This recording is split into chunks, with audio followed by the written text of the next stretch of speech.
Buying a home is a major life event. Right after reaching this pinnacle of happiness, my marriage began to fall apart. I'm Anna, 30 years old.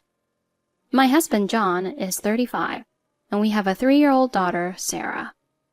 We finally got to buy our dream home. When I tell people this, they usually respond with something like, "Wow, that sounds perfect. You must be so happy." Normally, that would be true, but not in my case. Lately, I've been stressed out by the new house we're building and our mother-in-law, Maria. The first step towards our relationship's breakdown happened when we left our daughter at my in-laws' house. Both my husband and I work full-time and barely have any free time during the week. We mostly went house hunting and discussed design plans on weekends. Bringing Sarah along was tricky because she'd get bored and fussy, so we usually left her with my parents who live nearby. But one morning, my father was sick and had to go to the hospital, so they couldn't take care of Sarah. I thought we'd have to cancel our plans for the day, but then my husband suggested, "Why don't we leave her with my parents?" To be honest, I don't get along well with my in-laws. They believe there's no need to be considerate of their son's wife, and that they can say whatever they want to me since I'm just their daughter-in-law. What era are they living in? Besides, I felt uneasy about asking them to take care of a 3-year-old on such short notice. But if we postponed our plans, it would delay the house's completion. After much deliberation, I reluctantly decided to leave Sarah with them just for that day. Once our errands were done, we bought some fancy sweets as a thank you gift and headed straight to my in-laws' house. By the time we arrived in the evening, my in-laws were in a good mood, likely because of the gift. After thanking them and heading home, Sarah asked, "Mommy, where's Grandpa and Grandma's room in the new house?" I was taken aback. Sweetie, what are you talking about? Did Grandpa and Grandma ask you that? What did you say?" "I said I didn't know," she replied, then resumed talking to her stuffed penguin. Maybe they were wondering if they would have a room to stay in when they visit, I thought. From then on, my in-laws started visiting often during the evenings and holidays when we were home. Currently, we live in a small, old, rented apartment to save money for the house. Whenever my in-laws visit, they make themselves comfortable and demand to see the house plans. Before I can stop him, John eagerly shows them the plans and starts explaining everything. Why does he have to show them everything? It's bad enough they come over so often. After that, my mother-in-law always bombards me with questions. It's like a congressional hearing. And it's not John who has to answer, it's me. I can almost hear a chairman call my mother-in-law. "Maria, your turn to speak." "This kitchen layout is impractical. Change it. The living room is too small. Make it bigger. As people age, they need larger spaces to feel comfortable. And one kid's room isn't enough if you have another child. What are your thoughts on the declining birth rate?" Okay, that last one is a joke. She hasn't grilled me on birth rates yet. Now it's my turn to speak. "Anna?" We discussed this with the contractors and made decisions together. The foundation is already laid, so we can't change the layout now. Please understand. I said this rather irritably. Then she starts asking about furniture and appliances, digging for every detail. My mother-in-law claims to be a home professional. "I visit many friends' homes and study their rooms. With my trained eye, I can easily tell what's cozy and stylish. Ugh, this house, this room is all wrong. It'll drive away good luck and make work difficult. Just terrible." Yeah, right. She's no expert, just a meddler. I got so fed up that I joked. Why don't we make it a 2-family house and split the cost? My in-laws were furious. "Are you saying we should pay? How ungrateful." "I hate the idea of living separately like strangers." That day, they left in a huff. Yeah, go ahead and leave. You aren't my parents anyway, and I don't owe you any respect. You're just a burden. That night, after putting Sarah to bed, John angrily confronted me. "My parents are just trying to help. Don't be so cold." I'm not being cold. But your parents are really rude, always interfering with our plans and acting superior just because I'm their daughter-in-law. That's normal for parents. You're disrespectful. Think about how others feel for once. Cool off and reflect.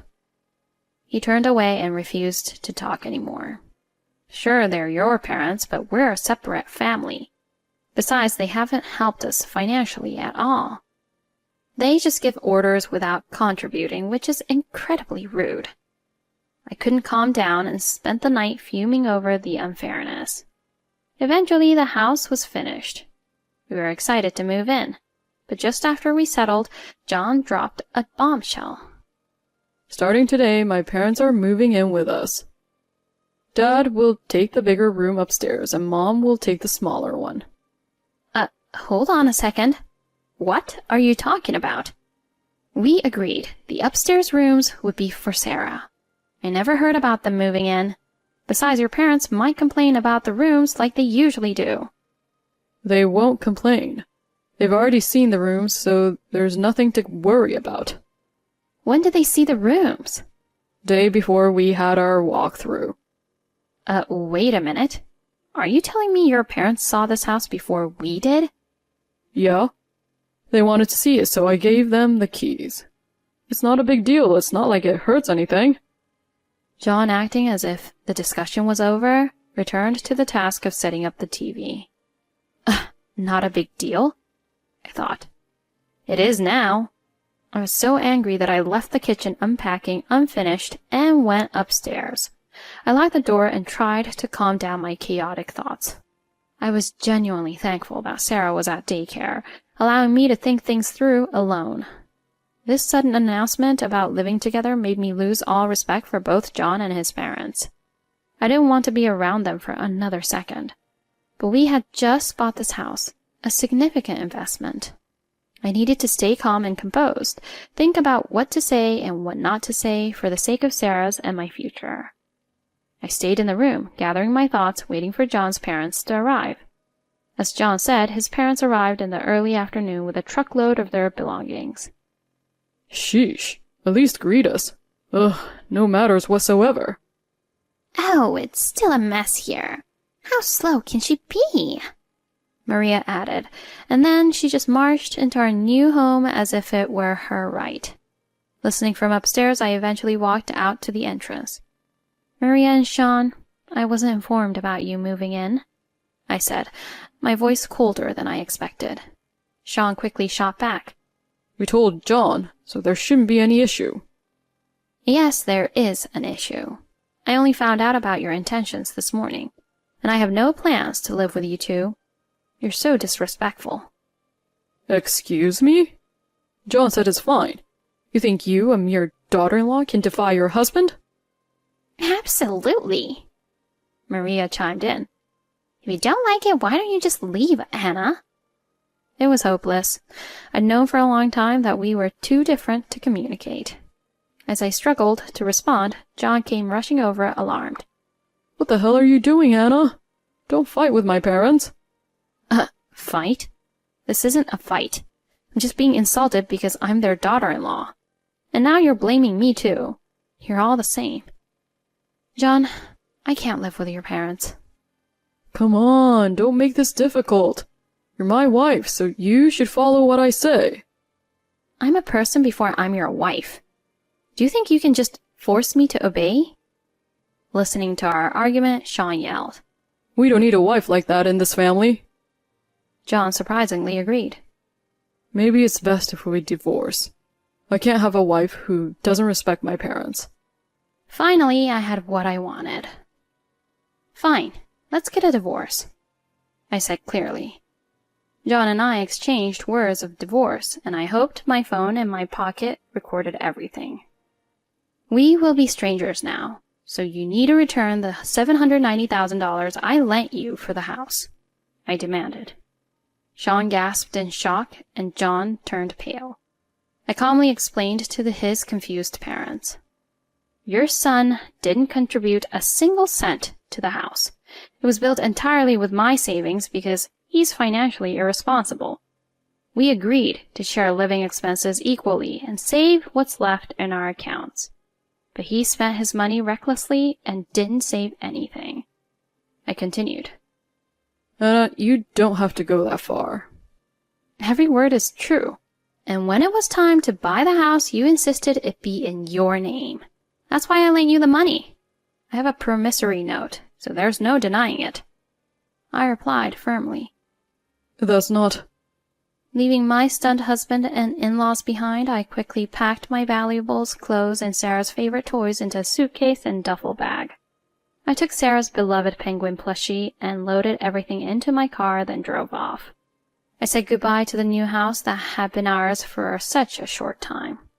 I picked up Sarah from daycare and headed to my parents' house. They were surprised to see me arrive with so much luggage out of the blue.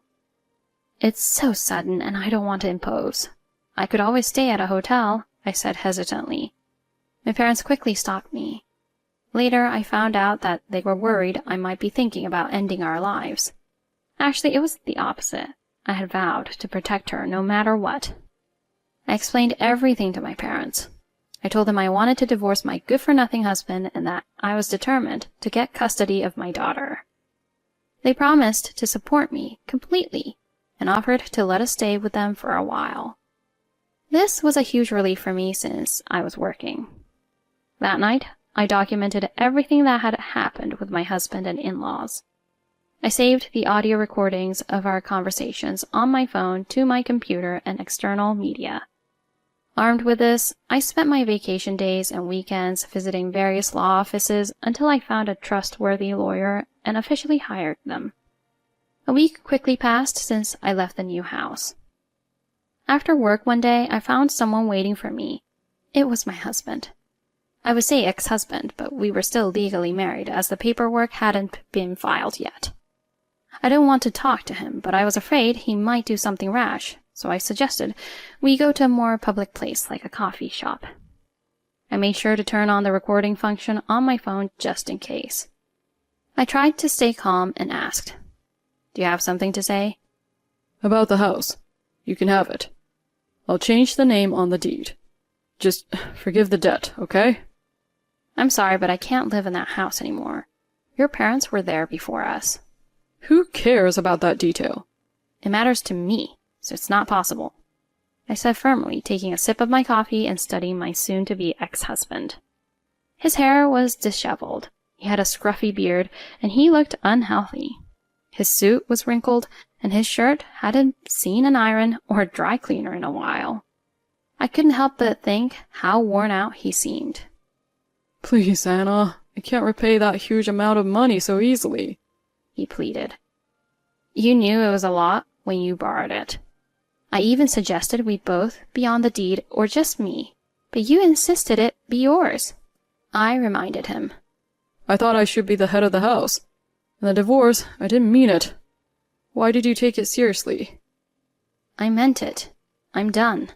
The divorce is happening.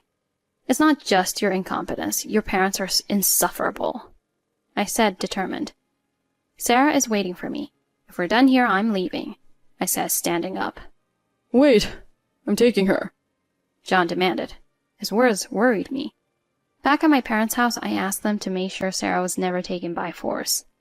A few days later, the daycare called to say that someone resembling my in-laws was there. I left work early and rushed to the daycare. Thankfully, they had kept Sarah away, and my in-laws were waiting in a separate room. As soon as I entered the room, my mother-in-law started yelling. Give us back our granddaughter, you greedy thief! What do you mean? I haven't stolen anything. If not a thief, then a fraud. You must have done something shady to get that money. There's no way you had that much money at your age. No, every cent I lent John was mine. I got it honestly from my savings and gifts from my parents and grandmother, I explained. Gifts? Yes. They gave me the maximum amount each year without incurring gift tax. Plus, I sold stocks and saved diligently. It all adds up. I can't believe it was really your money. You didn't gift John anything? You can start now, I suggested, knowing their financial situation. Sean groaned and fell silent. Maria, who loved luxury, never thought about saving or gifts. I knew this. I'm divorcing your son and taking custody of my daughter. Please, don't come to the daycare anymore, I said, taking Sarah and leaving. Despite my warning, John and his parents came a few more times. Each time, I calmly tried to turn them away, but sometimes they grabbed me or hurled insults. I recorded everything on my phone. About a month after I left the new house, I sent a letter through my lawyer demanding repayment of the loan and agreeing to the divorce. John mostly agreed, but wanted to fight for custody. However, when I mentioned alimony, he quieted down. With my evidence and their lack of savings, it took some time, but I got the money back and full custody of Sarah. It took longer than expected for John to repay the loan, because selling the new house was difficult. I thought John and his parents would live in the new house, but they couldn't afford the $790,000. John had no savings, and even selling their old house wasn't enough. Eventually, they sold the new house for less than they paid and had to lower the price multiple times before finding a buyer. John took out a loan to cover the difference. Now, he lives in his parents' rundown house with them and his sister, who moved back with her 2 sons after her divorce. The house is crowded, and their constant arguing is infamous in the neighborhood. They no longer bother us, probably because they can't afford child support and are too ashamed. 4 years later, Sarah is now in 2nd grade. We live near my parents, who help us a lot. I thought it might be fine to stay single and just raise my daughter on my own, but now I'm actually seeing someone. He's a 36-year-old man with a 1st-grade daughter and a history of divorce. We met at daycare, started talking, and he eventually confessed his feelings. Now our daughters play together, and we go out as a family. Recently, Sarah said, If we get a new house again, we should all have our own rooms, and we should get a dog. Her words made my heart skip a beat. That man had proposed to me a while back. I asked him to wait because of our daughters, but my mind is made up. I hugged Sarah and said, Yes, sweetie, let's get a new house again. This time, we'll make sure everyone is happy.